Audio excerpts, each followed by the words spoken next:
कहानी की शुरुआत होती है हमारे टफ हीरो से, जो अचानक एक होटल के बिस्तर पर आंखें खोलता है। उसके पास ही काले लेदर का एक आउटफिट पड़ा है और इसे देखते ही साफ लग रहा है कि पहला शिकार गिर चुका है। वो खुद भी उलझा हुआ उठता है। अरे, मैं होटल में क्यों हूं?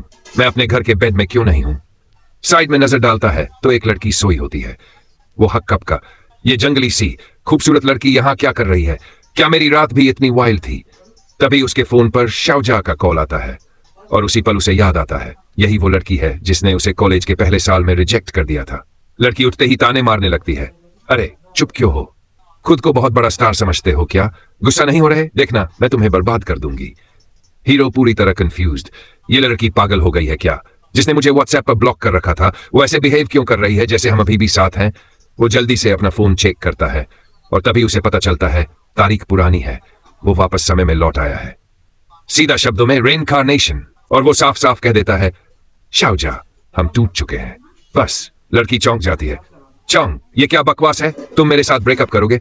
वो शांत लेकिन ठंडे स्वर में बोलता है, हाँ, मैं जब चाहूं ब्रेकअप कर सकता हूं, अब बाय।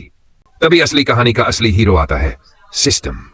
हीरो ऊपर आसमान की तरफ वैसे ही मुंह बनाकर देख रहा है जैसे कोई बच्चा सुपरमार्केट में अपने पापा से बिछड़ जाए, पूरा कंफ्यूज्ड कि ये हो क्या रहा है।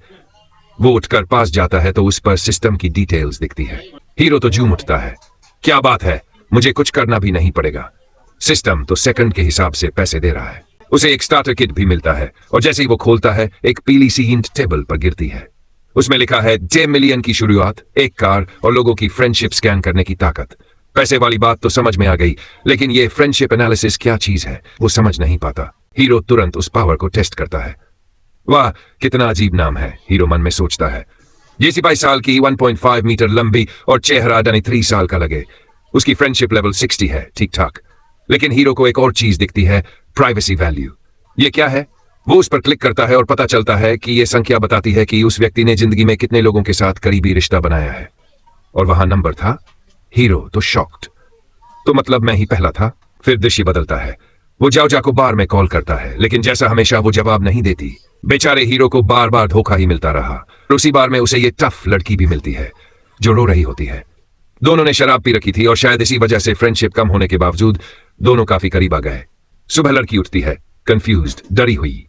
वो देखती है कि एक लड़का उसे ऐसे घूर रहा है जैसे बाज चिकन को देखता है। वो गुस्से में पूछती है, क्या प्रॉब्लम है तुम्हें? ऐसे क्यों खड़े हो? पछता रहे हो या हंस रहे हो? हीरो मुड़कर शांत आवाज में कहता है, नहीं, बस रात में जो हुआ वही याद कर रहा था। वो पूछती है, तो फिर इतनी रात में ऐसी आह क्यों भर रहे हो? हीरो हिम्मत करके बोलता है, बस इस बात का अफसोस है कि मैं तुमसे पहले क्यों नहीं मिला। और उसी वक्त सिस्टम उसे एक नई एबिलिटी देता है, क्विक टंग, मैक्स लेवल। उसकी जुबान की सारी मसल सेल्स बहुत मजबूत हो जाती हैं और उसे कमाल की फ्लेक्सिबिलिटी और पावर मिलती है। लगता है हमें पता चल गया कि इस सिस्टम की असली ताकत क्या है।